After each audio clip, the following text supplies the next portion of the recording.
Hello and welcome to the Limitless Coach Success Podcast. I am your host, Sabine Matharu, and I am thrilled to embark on this journey with you as a dedicated coach, course creator, and consultant myself. I've had the pleasure of serving incredible women over the decade through my flagship program, Limitless Coach Success Formula. Now, with this podcast, I am excited to extend that support to a broader audience.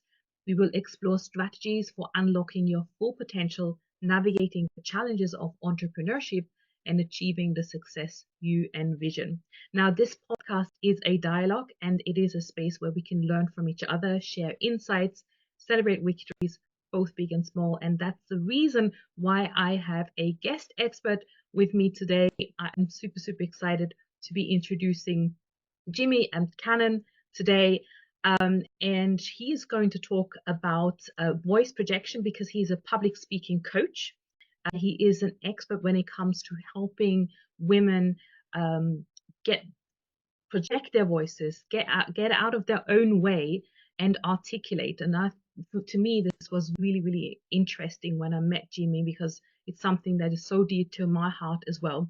And by the way, if you're an entrepreneur and you're here and you're just starting, it's absolutely perfect for you. If you're already in your business and you're kind of stuck and you want to get to the next level, this is perfect for you as well. And don't forget, if you check my podcast homepage, which I will link to this podcast, there are a range of free resources you can download. And of course, we're going to also share some resources from Jimmy. So Jimmy, huge welcome to today's session. Please just say a few words as to, what is it that you do exactly and how can you help the listeners today? Sabine, hi. Thank you so much for the opportunity to be here. And we've spoken a couple of times before, and it's always great to speak to you. And we always get into a bit of a conversation about entrepreneurship and Yeah, etc. very and deep and everything conversation. else. Very too deep sometimes, yeah. And so it's a pleasure to be here. So I help mainly I help people find the confidence to communicate. That's through the power of their voice. I found that I started off as a voice coach thinking that I'd be helping very confident people be even more confident and project their voice even more, even further, if you like. What's happened is that people come to me with a feeling that their voice isn't cutting through. So that might be in a meeting, might be in a restaurant, might be socially at work with friends, could be any environment. Generally speaking, what I've found is that there's an underlying situation going on. There's some anxiety, there's maybe a lack of confidence, lack of self-worth, maybe imposter syndrome, there's a very strong link between imposter syndrome and perfectionism, for instance. There's a lot of stuff going on. So I, having done my master's in voice pedagogy, and because I felt that I wanted to, I've been a singer for most of my life, so I've transferred the techniques of singing and projecting my voice, and actually sustaining and maintaining my voice for longer, into speaking and into helping people speak with confidence. That's the main thing.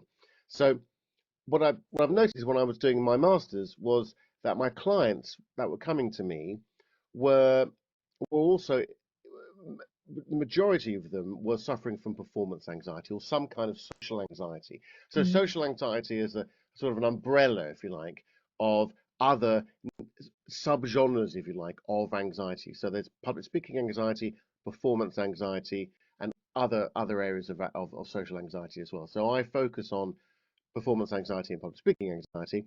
So these are, and again, I could I could talk about this for ages. So there's symptoms. There's three areas of public speaking anxiety that normally exists, and to be able to diagnose if you have that or not. Mhm. We can talk about that if you like a little bit later on, or not. It can Yeah, be a little that would bit be too great. Yeah, it's too it's deep. a, I guess it's a question like, yeah, Yeah, who has public speaking anxiety? I mean, I know I have yeah, some, because every time I step on a stage, just physically on a physical stage, like online, it's yes, it's not really a problem, but I guess there's always that little voice whenever we become visible as entrepreneurs, that we either talk ourselves out of the game and say, well, no, no, don't do this, it's not safe to do. Or when we do this, then we have this chatter in our heads like, oh, what will other people think? Is this good enough? Am I good enough? So that for me will be a really interesting conversation. Yep, absolutely. So that little voice is that's a really, really great metaphor for describing exactly what's going on. So it's the fusion between your cognitive mind and your your thoughts, really, and and how you feel. So there's a physiological response, there's a psychological response, and there's a behavioral response Mm. to feeling that little voice in the head. The little voice can be saying, can just be, can literally be saying to you, you're going to mess up, you're going to forget the words, you're going Yes. to freeze, you're going to forget what you were saying, you're going to get distracted by the person with the sandwiches, walking in the background, and then you're going to lose your place. You're going to get asked. I'm working with a barrister at the moment, and he was talking about the judge interrupting and asking questions. So that's something that he's worried about. There's all of these things going on. As a singer, I'm always worried about that there's somebody maybe who's a better singer than me in the audience, and they're sitting there, mm, Mm.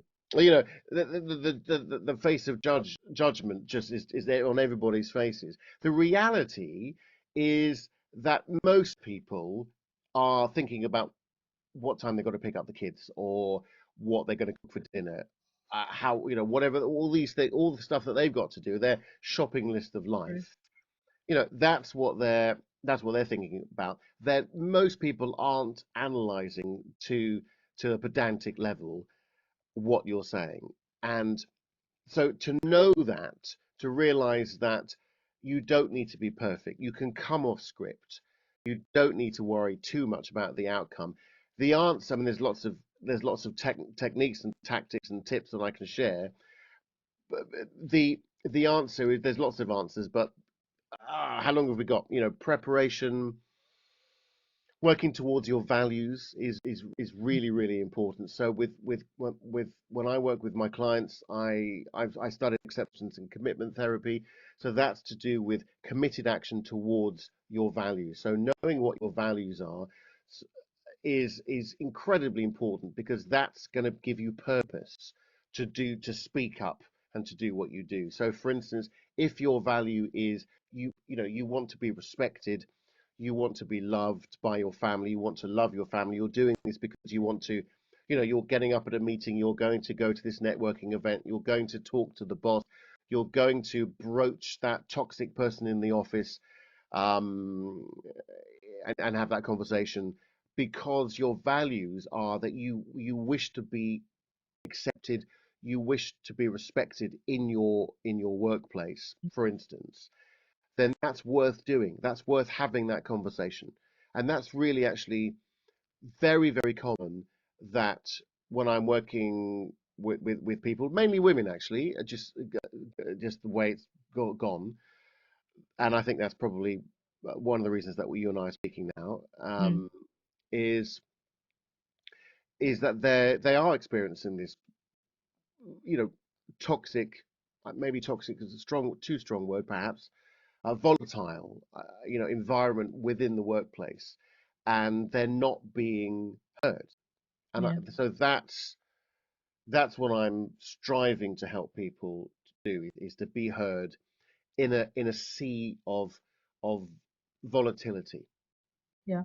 if you like. And I guess I'm thinking, so for how does that relate to entrepreneurship? I think Mm, it's very much the same when we, are speaking up, when we are we're doing videos, workshops, master classes, or even delivering things inside of our coaching practices. mm, We can feel exactly the same way that perhaps, we find ourselves in a distracting environment, in an environment where we feel um, what would you say? They didn't say toxic. It's not as bad as that. volatile. Yeah, The but it can be. volatile. Yeah, Okay. yeah. Because even I'm thinking, you and me, we know this. We lead also group sessions, and Mm, some people are not so comfortable doing that because mm, like you as a singer, you think there's maybe a better singer out there, mm, mm, and as you are leading groups, perhaps if you think in that way, um, what are people thinking? Are they, are they enjoying the session? Are they listening? Because sometimes we might go on social media doing a live stream or something, or we don't get any comments. Oh no, people don't want what I have, right? So it's the same sort of a very similar notion as to Mm, like, mm, oh, I don't think I'm being heard.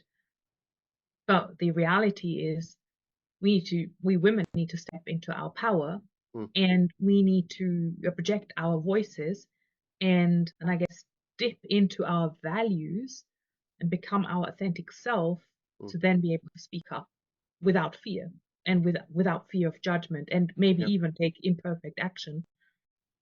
Yes, I think that's a really key point. Imperfect. I love that. That's great.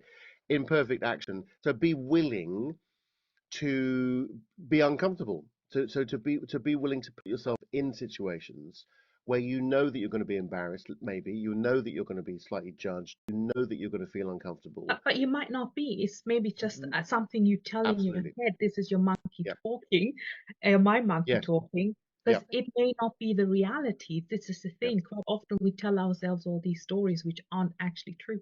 Yeah. Yeah. It absolutely right.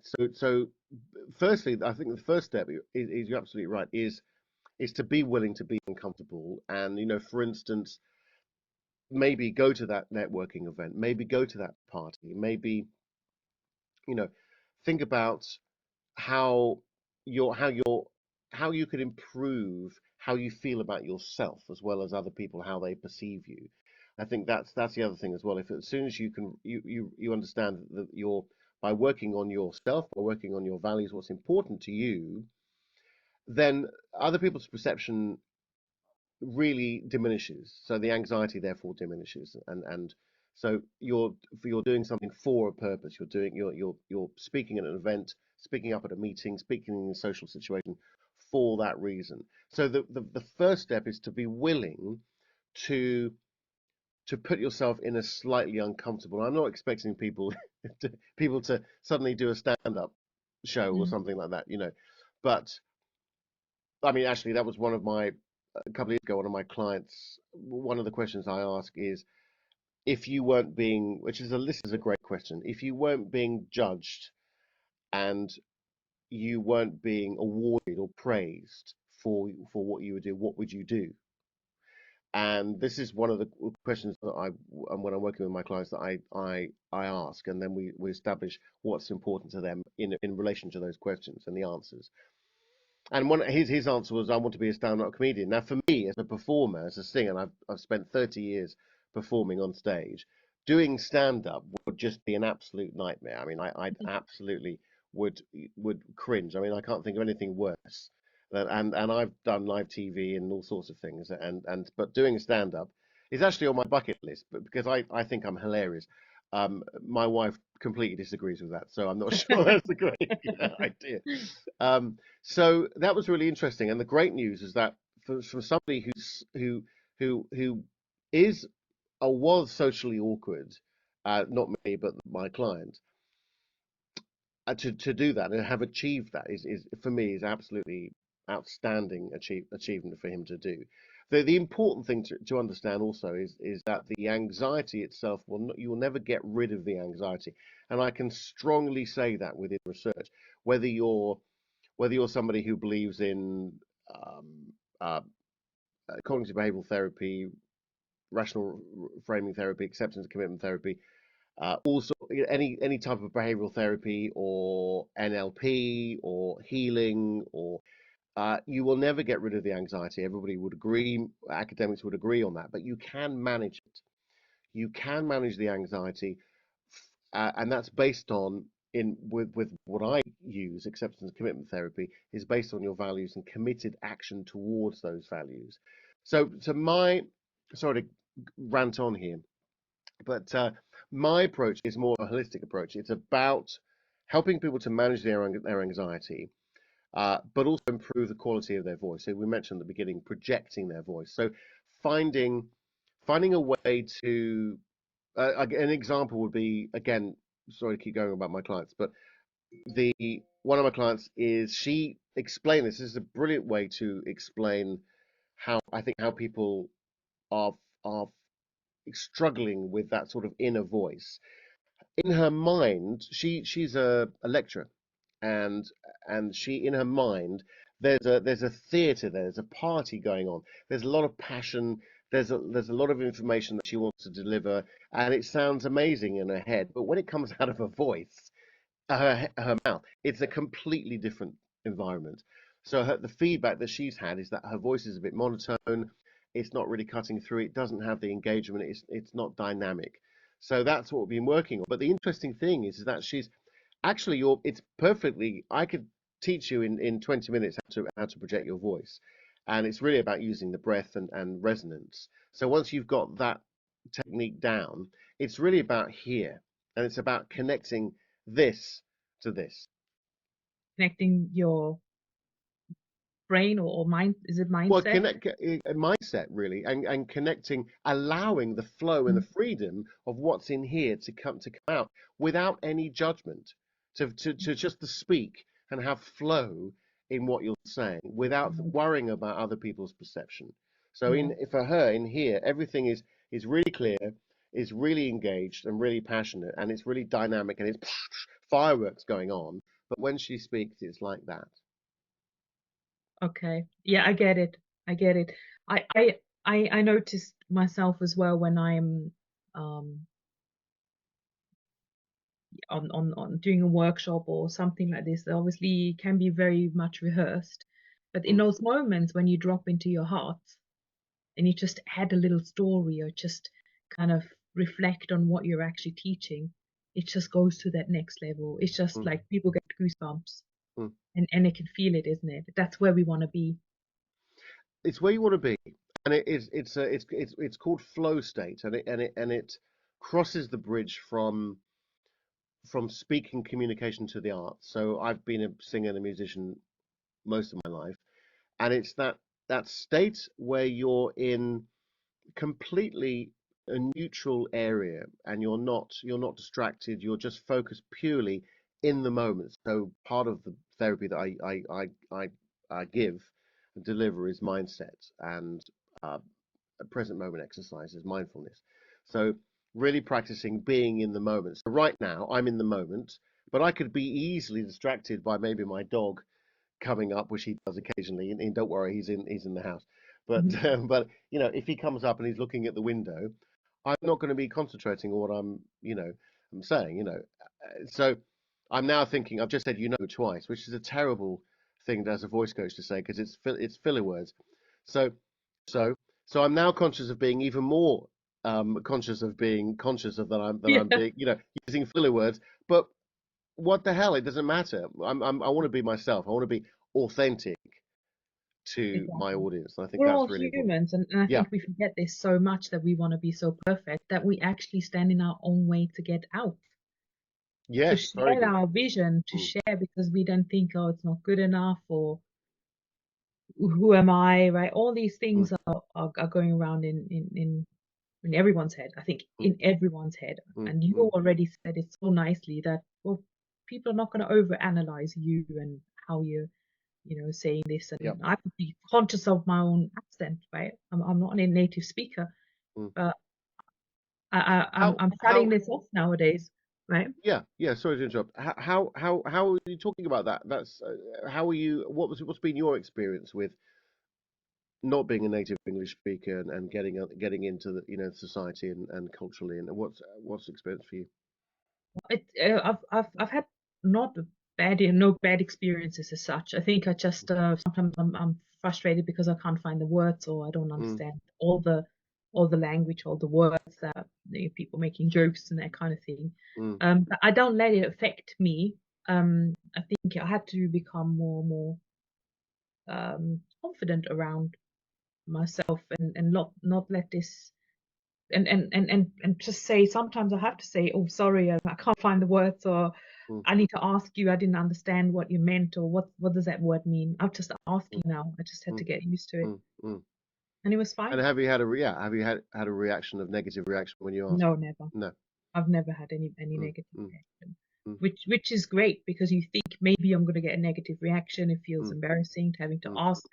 And this could even happen to native speakers. It doesn't Yeah. matter. If you don't know, in a context or in a conversation or maybe at work when you're supposed to do a project, or as an entrepreneur when you just don't know the answer to a problem, you know, we may not want to ask because we may feel stupid and embarrassed. And I Mm. think you just need to get over it and say, you know what? I'm telling my kids all the time, if you don't ask, you're not going to get. Absolutely. It stems from school, doesn't it? It stems from that, Mhm. am I going to feel stupid by putting my hand up and asking a question? And that's really that's been like that for hundreds of years, and it hasn't changed. Absolutely, absolutely. And I work with women who think they're not good looking enough to get on camera and things like that. Mm, mm, And I say, look, there are coaches out there and consultants, therapists who have made it big online, mm. and they are, really not good looking. Like, Look, so don't worry. look at me, for instance. So I said, don't worry. As you said, it comes back to the fact that, you know, you are quite a good looking chap. For those who Oh, are just thank you. listening in, Please his stop. voice is so smooth and he's also good looking. So, um, but It's all a yeah, it just facade. Yeah, comes, yeah, yeah. it just comes back to the same observation, that you just need to step out and take imperfect action, because that's better than holding yourself back and talking yourself out of the game. Yeah, I love that. I haven't heard that phrase before. Imperfect action. I think that's the takeaway for today. Absolutely. Yeah, Yeah, good. I love that. Well, with that, Fantastic. we can conclude our today's podcast episode. I think we had a really good conversation. I mean, we could just talk for hours, and I think, Jimmy, you probably have social media where people can find you. Maybe they can see a few snippets of you, doing your thing. And if people want to reach out, just let them know where's the best place to go. And of course, we'll link everything under this video and under the podcast as well. Wonderful. Well, my website is jimmycannon.com. And actually, I've forgotten what my YouTube is. I won't look for it now; it'll take ages. But it's Jimmy Cannon, I think, public speaking coach. Jimmy Cannon, public speaking coach, voice coach, possibly. I keep changing it, but I can't decide who I am. Yeah, this just goes to show, I think we all are always on a journey, and I Yeah. think we must not be embarrassed about it. Mm, This is where we are in our fullest authenticity as well, where we are mm. tapping into our values, and you continuously, swapping and changing slightly, and just giving ourselves that nudge to be closer to, I don't know if you can say full alignment, but whether there's Mm, there's ever this perfect balance, mm. but we're nudging and we're continuously working on it. And I think this is the important thing, Yep. that we're not standing still. Yes, very, very good. Yeah, very interesting. Yep. I think we could talk Good. about this a lot Yeah, more. we'll probably have to do some more things. Thank you so Definitely. much for being a superb guest in today's session. And yeah, don't forget to check below links. There's a couple of links from Jimmy and myself as well, for all the juicy resources for your next level in entrepreneurship. So thank you so much.